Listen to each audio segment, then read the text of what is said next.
Welcome to A Walk in My Stilettos, where our goal is to help you walk in your greatness. I'm your host, McKinney Smith.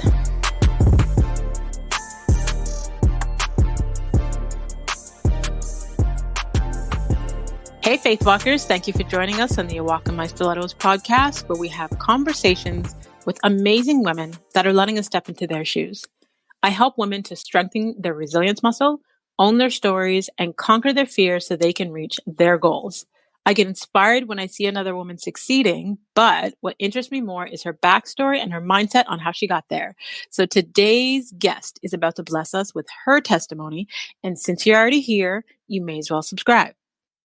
Today we have Vernique Esther. She's a blogger, a licensed master's social worker, and the founder and creator of Authentically Wed, which is a platform dedicated to empowering men and women to their healthiest and most authentic selves as believers and in their intimate relationships. She aspires to use her influence, testimony of divorce, and giftings as a source of freedom and encouragement for all who she comes in contact with. And Vernique is a bold and courageous voice for millennial Christians and lives from a place of transparency. So please welcome to the show, Vernique Esther. Hey, I'm so excited to be here. Thank you so much for agreeing to come on and share your story with us.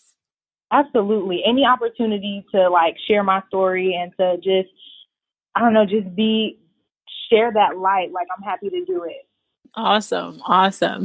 So I love to start the show with an icebreaker question because I believe that as women, we have all these different titles that we go by, but a title that's not given enough significance is our name because our names have meaning. And every time someone says your name, they're declaring that meaning to you. And I had Googled your name and I couldn't find it. So I would love to know where your parents came up with your name and the story behind it. That is so funny. So honestly, when I Google the meaning of my name, I normally go to the next closest thing, right? So Vernique is really the next closest name. Mm-hmm. But for me, my background is I am Afro-Caribbean. So my mother is Haitian. My father is from West Africa. Awesome. But I was raised primarily in that Caribbean culture. And people often find this weird, but technically I'm a junior. So my grandfather's name is Vernique, but it's pronounced the same in French, Vernique. So yeah, and it's just, my mom is really close with her father and decided to honor him by naming me the more feminine version of his name. I love it. Absolutely love it. So I love to start from the beginning before we get to where you are currently. So what did you want to be when you were a little girl? I always wanted to be a doctor. It's really funny that you even asked me that question. I was digging through that with my coach this week. And so, yeah, I always wanted to be a doctor since I was 4 years old. Okay. So how did you get into social work? I know, right? So actually, my 12th grade year in high school, I took an anatomy and physiology class, and I was not doing so well. And normally I was an honor roll student. I wasn't doing so well, and I realized I don't really want to learn this. And that's really the foundation of, what being in the medical field is all about, knowing those things.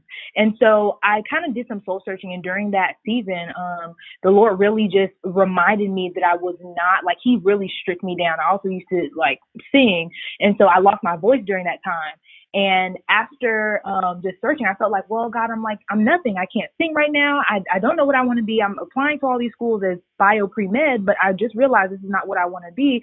So who am I? If I'm not a doctor and if I'm not a singer, who am I? And so the Lord really just took me through, I'm having an identity crisis at 17, which is funny, but it set the stage for the Lord just redefining my identity and what I saw myself as. And so I dug deep and realized the reason why I wanted to be a doctor was because I like to help people through the healing process. That's really what it was. It was helping people heal and be better. Right. And so I realized that I could do the same thing as a social worker. My mom has a BA in sociology, so I got my BA in sociology with the plan to move on to social work, which I did. And it's funny because I actually work in the medical field now, but my passion work is helping women heal, is partnering with God and helping women heal. And so I guess in some ways I still became a doctor, awesome. Maybe more of the soul, but yeah, that's that story. And I really love sharing it because I realized I think that God put certain desires in us, even in our young age, and we may not understand it, and it may not always come out how it is. But when we examine who God created us to be and what our affinities are, we find purpose, right? There was something about being a doctor that appealed to me even at that age. But as I grew older, God was able to refine that and show me really where my purpose was. I love it. So now you are, the founder and creator of Authentically Wed.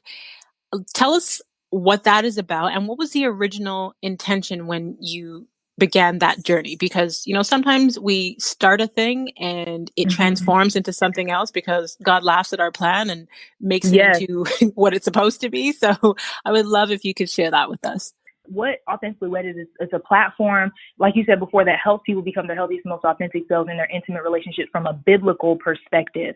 So it sets a foundation for doing relationships God's way, whatever stage you are in that, from single to married. How do we do this the way God intended? What is God's heart and intent? But it started out 2 years ago, really, like as far as from idea to fruition. But it started out as like this thing. I was married. And 2 weeks after I got married, I started graduate school for social work. And after my first semester, I realized like I lost a lot of, not my identity, but my identity was kind of wrapped in me being a wife, me being a grad student and a leader at my church. And so I was like, God, I need something that's just you and me, because at this point, I feel like everyone has a piece of me except me. And so what can I do? Like what can we do together? And so as I was praying and really seeking God, I kept hearing the word authentic, and I couldn't shake it. And so as I continued to dig in, I decided, like, the idea came like, okay, a blog, and let's talk about like authentic marriage, and what that looks like. Cause I was, in my friend group, I was one of the first people to get married. And so a lot of them kind of looked to me for advice and like, what's it like? I was kind of their guinea pig. And even, matter of fact, when I had my bachelorette party, everybody's bachelorette party is like fun and wild and all this stuff. Y'all, my bachelorette party turned into like an altar call. People sat there and they're like, okay, so there were some older women that I look up to, not really that much older, but they were my, mothers and big sisters in the faith. And they were there. They were helping me plan my wedding and everything. And we ended up all sitting in a circle after all the games were played and the laughs were last. And people started asking questions about marriage and relationships and how to, continue to love and support me and be my friend as I transition through this. And so I realized, like, where I was fortunate to have women of faith to cover me and love me and walk alongside me, a lot of other women didn't. So I wanted to create this platform to help them just live this marriage thing out authentically, right? Like, not the way anybody else says you should, but the way God says you should, and in a real way, right? Like, so blogs either tell you you need to be perfect and make sure that, your house is clean, your kids are fed, and you better be throwing it back every day. Can I say throwing it back on here? Yeah. Yes, you can, girl. All right, cool.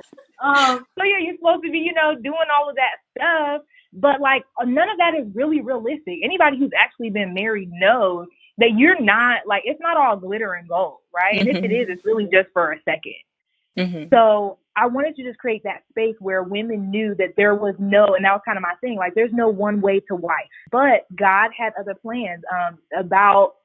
In my last semester of grad school, so I launched AW, I was blogging and I was active on social media.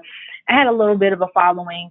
But my last semester in grad school, my husband was sent away for work. And it was the first time we were separated for that period, for a length of time. And unfortunately, while he was away, like within the first week, he started an affair. Oh, wow. And that led to us eventually getting a divorce. And I thought that meant, God, like, let me just let go of this. Like, nobody's going to listen to me. Like, I failed. There's no authenticity. Like, you don't want to listen to somebody talk about marriage who failed at it. Like, what? And I remember the Lord saying, you will not let this go. And so I spent some time just healing and recovering and just dealing with the realities of separation and divorce. And after that, I came to a point where I heard the Lord say, use what you have in your hands. And so I'm Mm-hmm. like, well, what do I have? Like, yeah, I mean, I just got a job, my first job out of grad school. I'm barely making ends meet. Like, what do you can't possibly want me to do anything with this. Like, surely not, but after that, just having moments with God where he just reminded me, like, I will, if you trust me with your story, I will make your latter greater than your former. And I did, and we rebranded, and it just became about having healthy and authentic relationships with yourself, with God, and with those who, you come in contact with. And it's been an amazing, I mean, this is not what I imagined at all. Like, you couldn't pay me to believe that this is what my life would look like, but it's been the most amazing journey. 4,000 members, 4 events, and we have a dating show now. Later, Awesome. God is just, and I wrote a book. And so just all of these things have come from that. And I think the encouragement and all that is like, it's never the end. Like, there's always a plot twist with God. Even something as heartbreaking and ground shaking as divorce can turn into the beginning of the most amazing journey of your life. Absolutely. I 1000% agree with you on that. I mean, I can totally relate. I mean, I went through my divorce back in 2009, Wow. and having to redefine or to actually just find myself and tap into who I was as a person, because I had spent almost 15 years of my life, if not more, dedicating myself and doing what a man wants me to do, 2 8.5-year relationships back to back. So I had to learn who I was. But, you spoke to not listening to that inside voice of saying, you failed. Why would people listen to you? And you didn't change the goal, but you kind of pivoted and did a rebrand, and it's going beautifully. I think that's important for people to hear, because oftentimes they will look at an obstacle or anything that's in the way as complete failure and that they should quit, rather than sticking with the goal and just reconfiguring how you get there. Yeah. That's beautiful. Yeah. So Absolutely. how do you stay motivated? To be honest, I think what keeps me motivated is it's 2 things. So one, I really believe that God saved my life.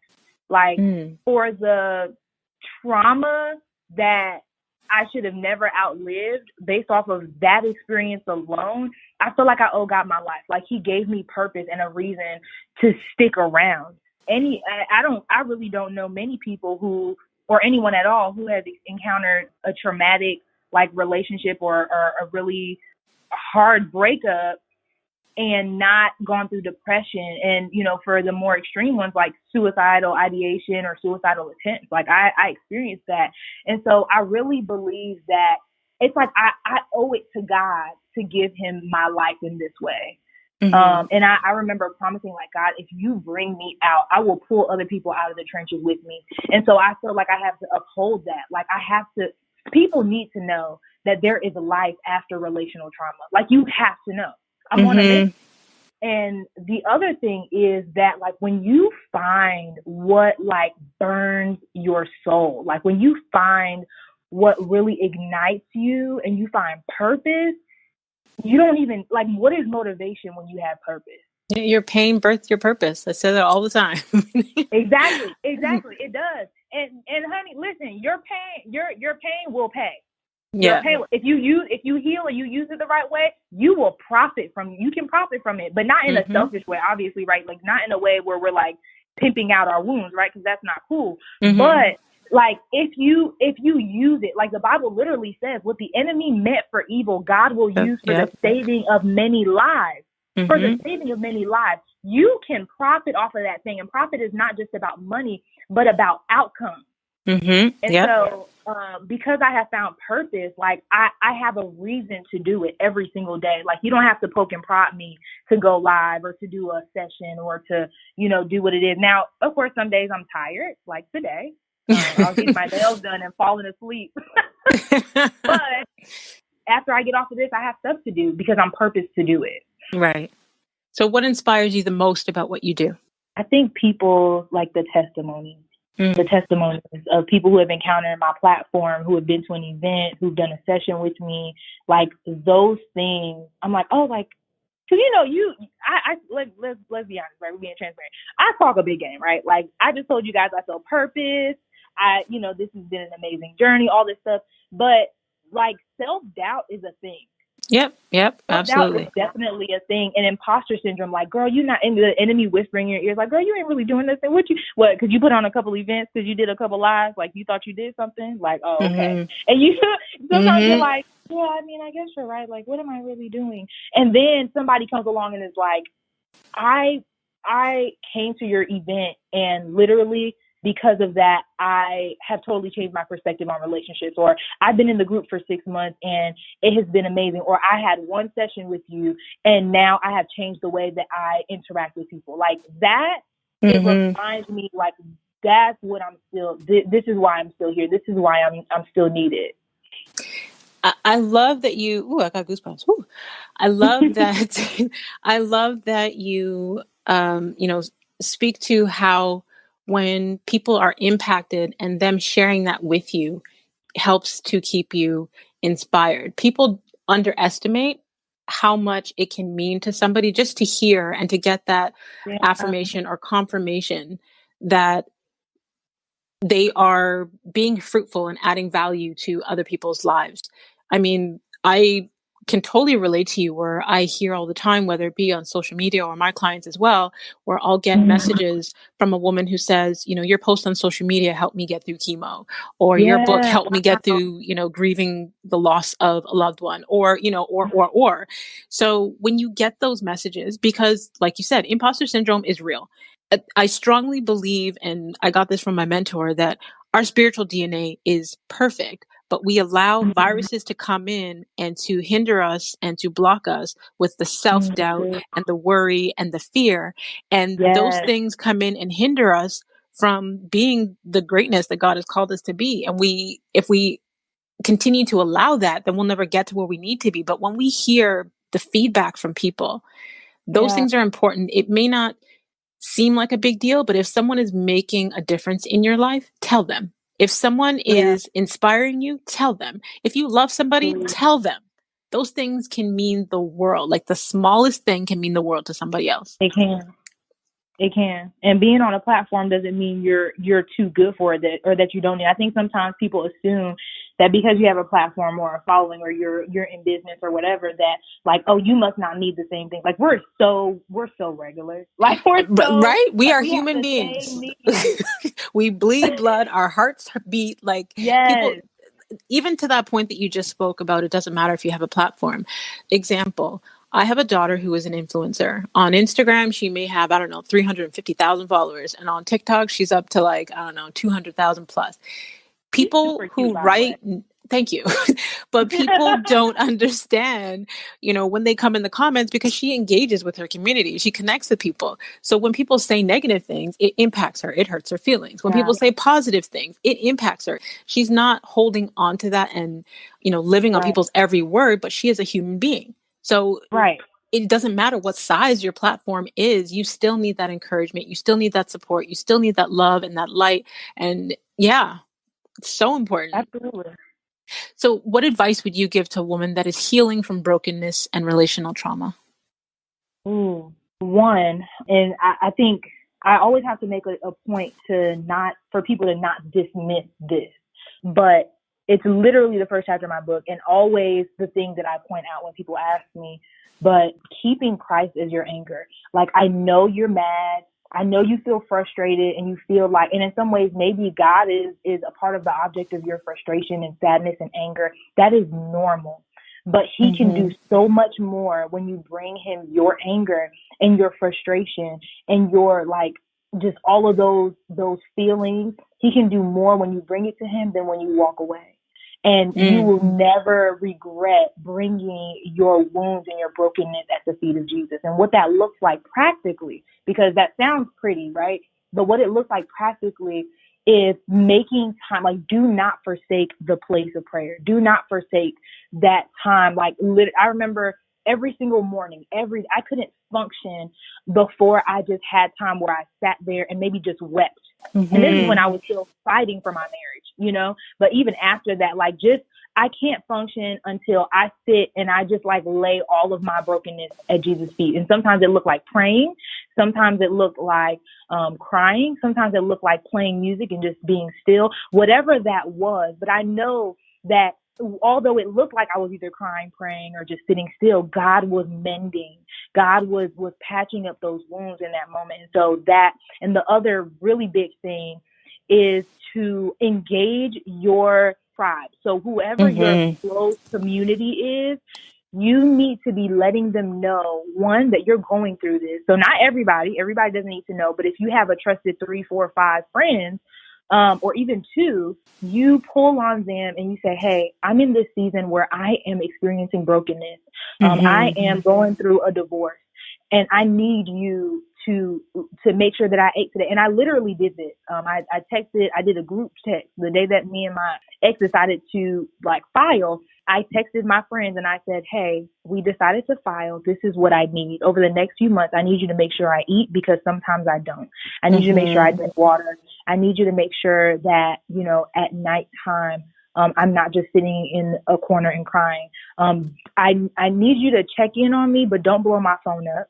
I need you to come by the house, but let me know you're coming first. Things like that, right? Very specific things that I needed, and that I was aware of, that I would need in my patterns before I'm in a place where I can't tell them anymore. If that Right. makes sense. So if I'm crying and like, I'm not going to reach out. But in that moment, I had enough to say, this is what I need. And I know, I know at this point, you guys may be concerned about me. I'm okay right now, but this is what I need. You need to talk to those whom you trust to carry you through this. You are not, healing alone is not an option. It's not even Right. when you look in the Bible, people didn't just heal by themselves. We see instances of friends carrying a man through the roof in order for him to see Jesus, and be healed. We see the father who, his daughter was dying. He went to go find Jesus. You need to connect with people who can find Jesus when you can't. Amen. Who can Amen. take care of you when you can't do it yourself. I had people bringing me food and making sure that they just sat there and watched TV with me, because if they didn't do that, I'll just sit at home and cry or have a panic attack or something. And you need Mm-hmm. people who know how to just cover you and love you and pray for you, especially in those moments when you can't. So those are the 2 things that I really recommend to people. And then obviously getting a licensed therapist or coach or somebody to walk you through this season, because you need it. It's not Yeah. even a question of maybe you need it. I think the word therapy needs to be more normalized, especially in the Black community. But Yeah. because I feel like it's a stigma, because Right. already we don't necessarily like to talk about mental health, and it comes from cultural backgrounds where, for Right. example, in the Caribbean, the minute you talk about Mm-hmm. mental health, someone's crazy or gone mad, Oh yeah, they you're disown crazy. you, Mm-hmm. right? Yep. So learning that therapy can actually not only help you and find ways to cope, but it's like a tune up for your car. It's It like is. something that should be done regularly to help you along the way. Absolutely. You spoke to when someone is healing, prayer, having a community or tribe, and therapy. Yes. Those 3 things are so, so, so important. It makes me think of, the pillars of resilience, because when you're going through a divorce or when you've lost a loved one, whether you've lost them because they've moved on in life or they've moved on out of your life, it is a Mm-hmm. grieving process that you're going through. Yes. And you need Absolutely. to definitely be gentle with yourself. But with I think about the 5 pillars of resilience. So self-awareness, mindfulness, self-care, positive relationships, and having purpose. Yes. And I think it's important as women, no matter what you're going through, don't feel like you are alone. Don't feel like you should sit in your emotions or in your problems by yourself. We were not put here, like you said, to go through these things alone. Find a support system. Have people that you can, like you said, let them know ahead of time what you need. Yes. Don't be afraid to reach out to your I call mine my celebration circle, because I know that I can share my wins with them and my losses, but that Yeah. that inner circle, to know that they have your back, that they're, they care for you. It's so important when you are feeling like you are on your face and you should be on your knees in prayer, but to have Yeah. those positive relationships around you. Yes, absolutely. And I really enjoy what you said. Like, you have to give yourself grace in this season. Mm-hmm. If you're going through a season like that, where you're experiencing relational brokenness, or you've, overcome like relational trauma, or you're trying to move past that, you have to give yourself grace. You're not going to get it all right. Just because the relationship is over doesn't mean that the effects of it are. And so you Right. have to give yourself grace. Allow yourself to grieve, like you said. Allow yourself to not always say the perfect thing or do the perfect thing. Obviously, using self-control, Mm-hmm. but it takes time, and the healing is a process. You've never Yep. gotten a cut and it healed the same day you got it. Never. Exactly. And everyone's process can be different, and we all heal at different paces. So just be gentle with yourself. Exactly. Okay. So tell us, what is one thing that most people don't know about Vernique? I don't know. I feel like I tell everybody everything. No, what's something people don't know about me? I really love the theater. So I did theater for 4 years in high school. Mm-hmm. I got an award. I love it. And so my second life, I guess, I don't know, like at what point in my life I'll be able to do this, but like in the second leg of my life, maybe when I'm like 40 or something, which I'm super, by the way, I don't know why, but 40 to me, like I can't wait to be 40, but I'm that's neither 40 here nor now. there. Oh, like I'm jealous. Like 40 is like, amazing. I've never met a 40-year-old who was like unsure of themselves. Like, I think that's the age where you're like, you know what, screw it. Like, Mm-hmm. Yep. You were unapologetically yourself. yes, I cannot wait. But I think maybe, a little bit later in life, once my businesses are a bit more self-sufficient, I want to go into acting. I want to be an actress. Beautiful. Beautiful. I love that. Okay. So what other adversities have you had to experience to get to where you are today? A part of my story, which I guess kind of goes with something that people don't know about me, but actually in my younger years, it was just me and my mom. My father left when I was 3. And during that time, we hopped from house to house or basement to basement, to the point where at one point, I was like literally homeless. Like, we lived in a homeless shelter.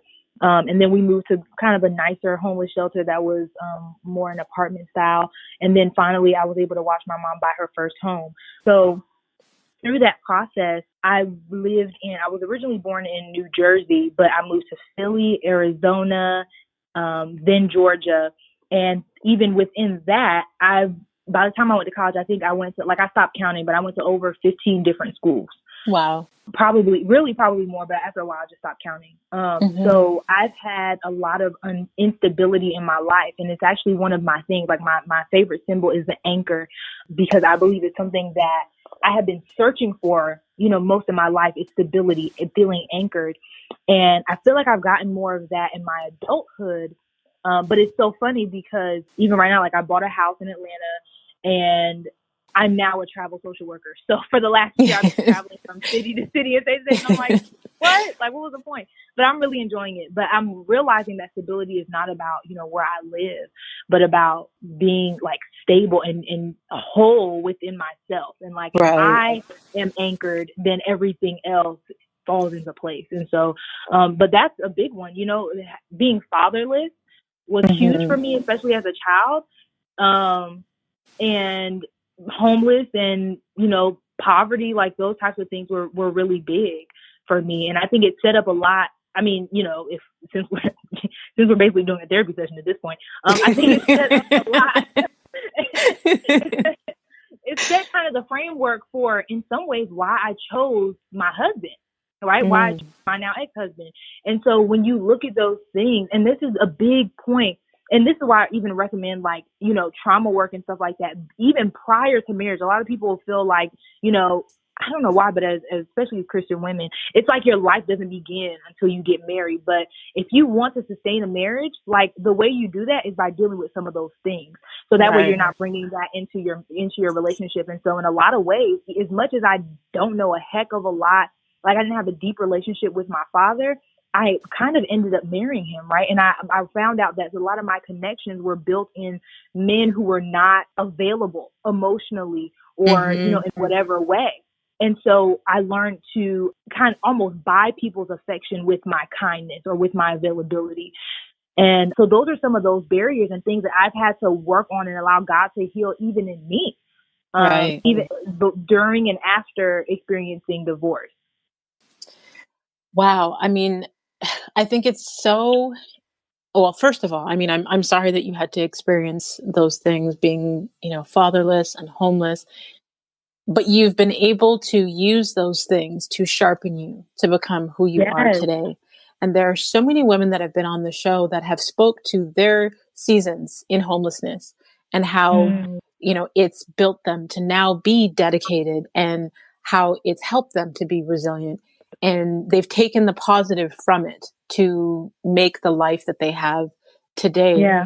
But you spoke to that point about, you know, even though you were not raised by your father, but the type of men that you ended up choosing.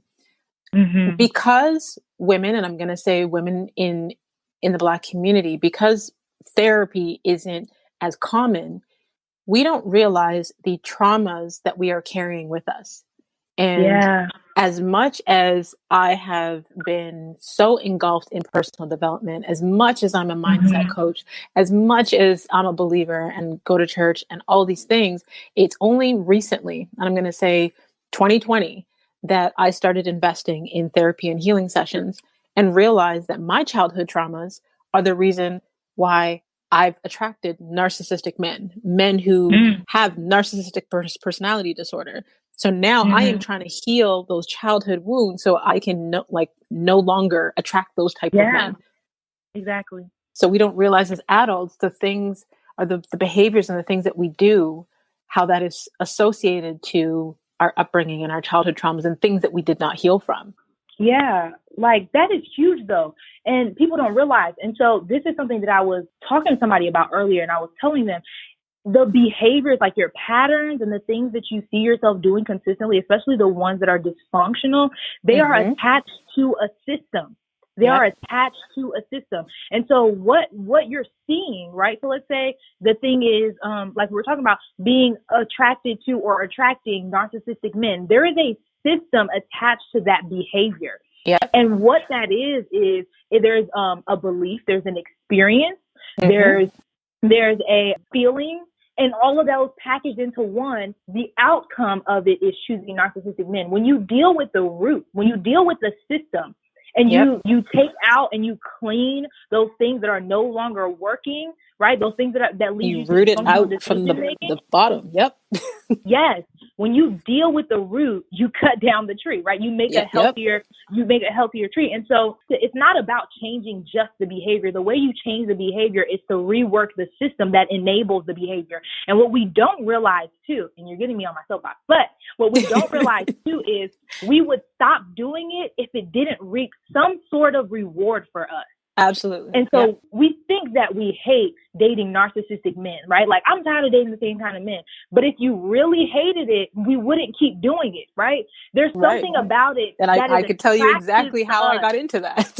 Exactly. There's something about it that is and I'm saying us because I married the same type of guy.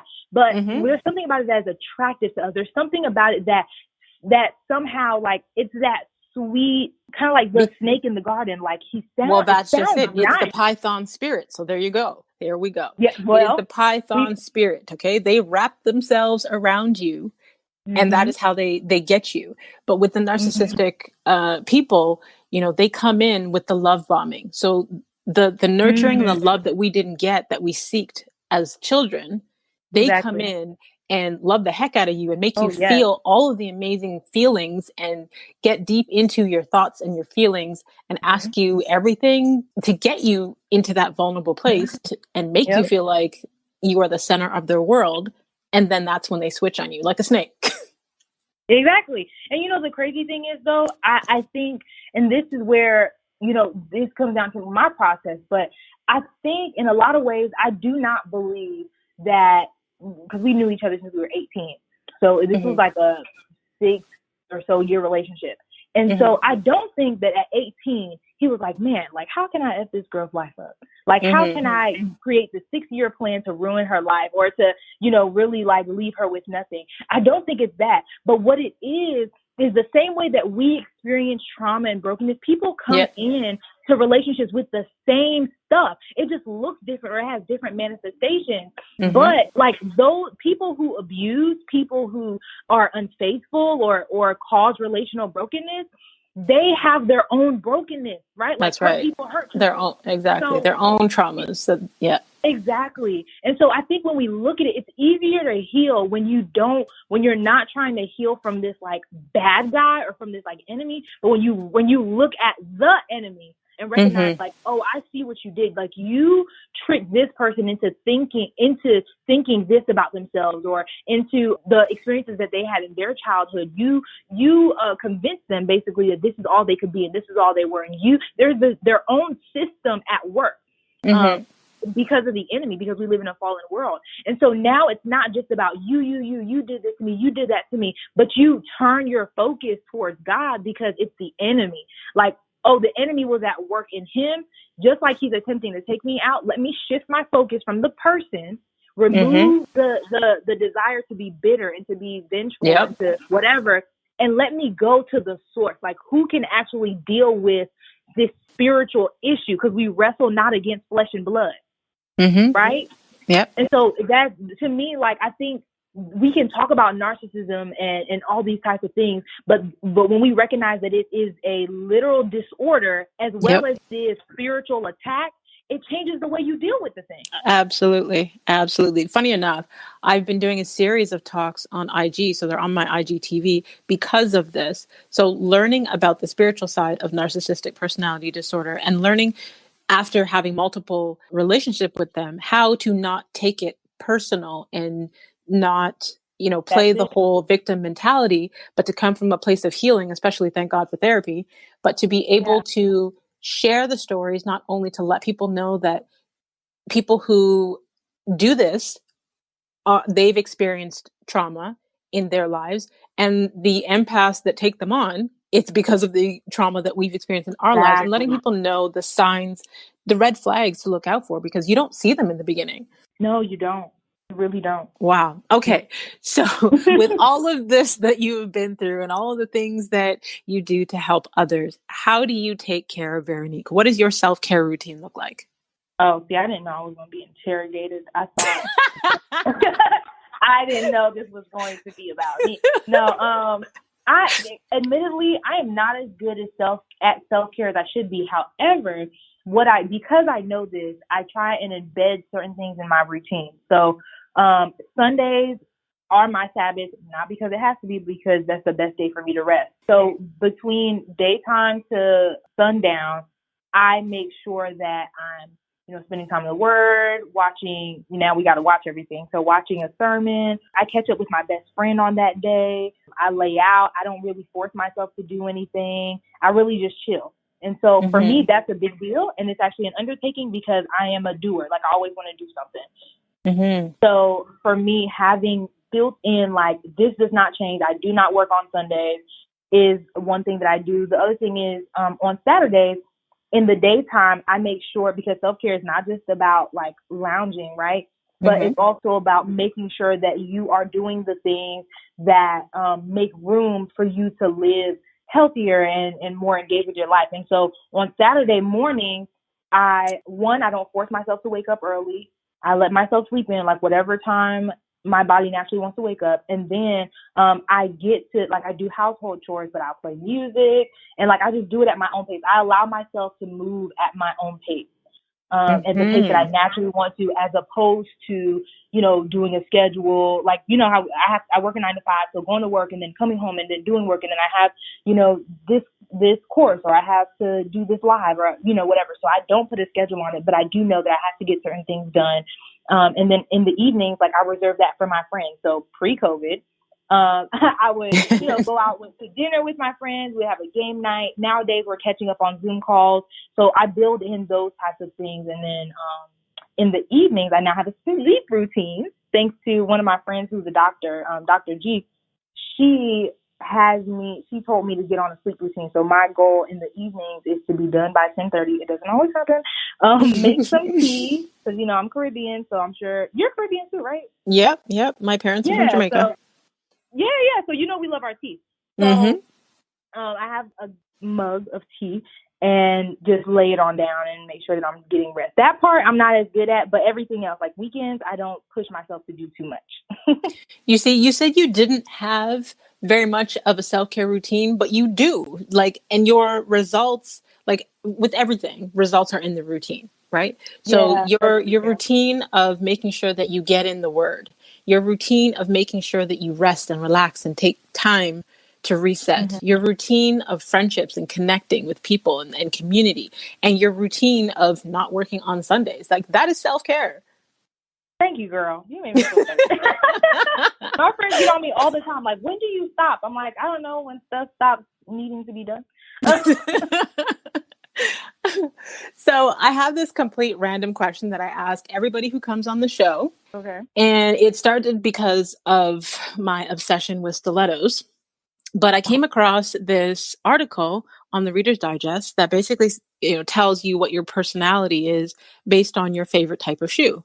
So I would love to know, Vernique, do you know what your favorite type of shoe is? Is it like a high heel boot, a running shoe, a stiletto, a flip flop, a wedge, a mule, I don't know, clogs, loafers, boots? I don't know. You know what? So my favorite type of shoe, this is bad. So in high school and college, I used to wear heels all the time, trekking all across campus. Now, my knees are ruined. So I do wear heels from time to time, but I'm kind of stuck between Mary Jane's, and I have these riding boots that are they're flat, but they hug my calf. Which one do I like?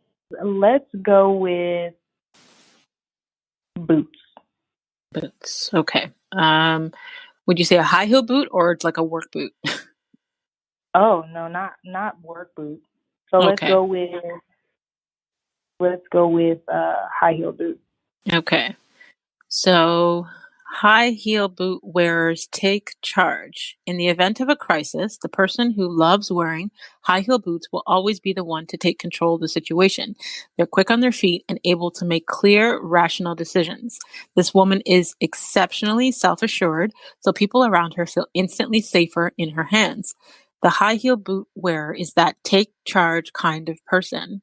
She loves being center stage and is very assertive. Sound like you? For the most part, yeah. I'm actually surprised at how good that was. Yeah, some of that maybe a little bit off, but most of it was on point. That was Awesome. really good. Okay. All right. So before we go to the final segment of the show, I want you to tell the people where they could stay connected with you online. Yeah, so you can follow me at Authentically Wed on Instagram, or you can join the Authentically Wed Facebook group. You can also join my mailing list at www.verniqueesther.com, where I am now offering recovery sessions. So I'll be doing transformational coaching and helping women move from brokenness and trauma into hope and healing. Awesome. So I will have the links in the details section below the episode so they can click and connect with you. They won't have to search too far. Awesome. And for the final segment of the show, I call it a walk in her wisdom. It's kind of like a rapid fire. I just ask you a couple of reflection questions and you share the first thing that comes to mind. Okay. Name a book that has changed or greatly impacted your life. There is a book called A Memoir of My Body. That's not the official title, but it's by Roxane Gay. She talks about her experiences. Hunger. It's called Hunger, A Memoir of My Body. And she talks about her experiences as a woman who is obese, morbidly obese, actually, which is not my story, but just the way that she talks about her body. And yeah, it's caused me to kind of look at myself and my experiences in a different way. Okay. If you could have a gigantic billboard anywhere with anything on it, what would it say and why? Ooh, heal for real. Love it. Why? So this is kind of whatever, but one of my one of my posts that actually went viral sometime last year. It said, "Don't heal to prove a point, heal for real." And so, Yes. heal for real has always stuck in my mind. Like, don't like. It's only when you build a house well, that's how it lasts, right? If you build your healing off of proving a point or trying to hurry up and move on, like, it doesn't last. But if you heal for real, you can live a life that is amazing. I love that. Name one of the most worthwhile investments that you've ever made. And that could be money, time, energy. One of the most, going to grad school. Okay. So taking that time to, like, I love being a social worker. Honestly, it's amazing. And my concentration is behavioral health. So counseling and therapy. It was the best thing. I think that it really changed my mind. And I think that because of what I learned on how to help others was what was able to help me. Like, I had the tools in order to move forward. And so I think it gave me a vocation, but it also pushed me towards purpose and healing as well. Love it. Okay. What new belief, behavior, or habit has improved your life in the last 5 years? Ooh, in the last 5 years? Mm-hmm. I don't know, but I did start reading Boundaries. That probably should have been my life-changing book, even though I'm not done with it yet. But I have changed a lot of the ways that I've interacted with people just based off of the first 2 chapters. So learning how to, like, exercising my autonomy and saying no more. And not being unapologetic about my decisions and the things that I want. So yeah, like, just exercising more boundaries and living a life that's not just about responsibility. Right. Love it. Okay. Last but not least, what do you wish women would do more of? There are so many things. I wish women would, I wish women would enjoy the life that they have currently, not looking for a future life. And I mean, this is not to say, like, you can't have a hope for the future. Please do. But we're often chasing things that we don't have, that very few of us are content with what we do have. And I think that we would experience life and life more abundantly if we tuned in and were grateful for and loved and thoroughly enjoyed the life that we have right now, whatever that looks like. I 1000% agree with you on that. I'm a true believer in not only gratitude, but being appreciative for the moment, living in the moment. Yes. And they say that whatever you were chasing is running from you. So, be in harmony with God, be in harmony with the spirit, and stop trying to force things for the way that we want them to be, and be grateful for the way that things are right now. Yeah, exactly. I love it. Wow. Thank you so much, Vernique. I so appreciate you sharing your story and all of your gems with us today. Thank you. It was an honor to be here. Like, you are amazing. You are super dope. So I'm so glad that I was invited here. And anytime that I get a chance to do stuff like this, like, I think it blesses me more than anything else. So thank you for having me. Wow. Thank you so much, man. You have no idea how much I appreciate this conversation. And to all of you faith walkers out there, until next time, subscribe on all platforms. And don't forget to rate the show and leave us a review on Apple Podcasts. Join the community of faith walkers and sign up for our weekly newsletter at awalkinmystilettos.com. And don't forget to grab one of my personal development books, available online everywhere. And if you could think of one person that would receive value from today's show, please share it with them. Feel free to screenshot this week's episode. You could tag us on Instagram.